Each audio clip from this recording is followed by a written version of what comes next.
Okay, before we start, I need to talk to you about which QGIS version you should use and why your QGIS version might look different to mine.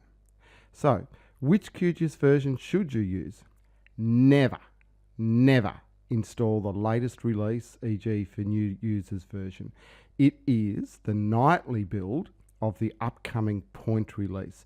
It is the nature of this type of release that it frequently contains errors and omissions. So for example, menu items can be missing, or menu items may not even work properly.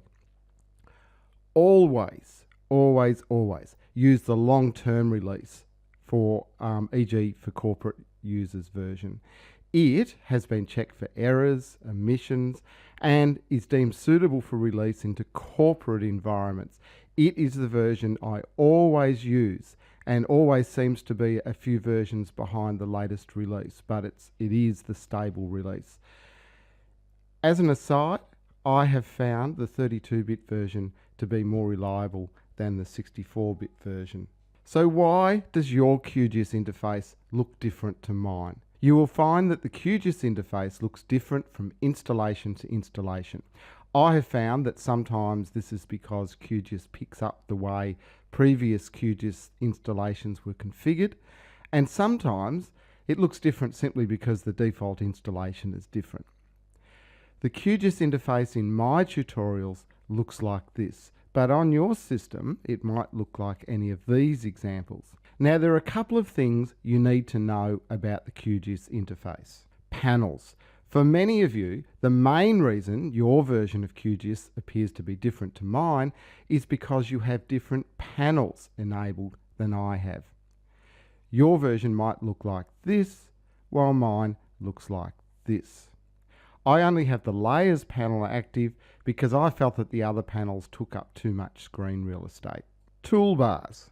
All menu toolbars can be picked up and dragged around the screen like this.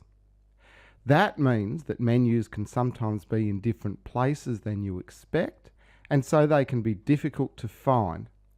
Now, for the record, these are the menus that I have enabled.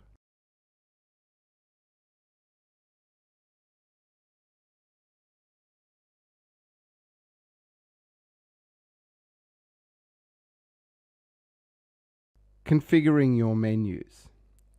Because you may want to reinstate your menus later, from the View menu, open up the Panels menu and note which panels are active, and do the same for the Toolbars menu. Then make both your Panels menu and your Toolbars menu identical to mine.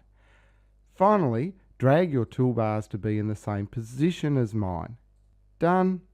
Now we are ready to start the lesson. I will see you in the next video.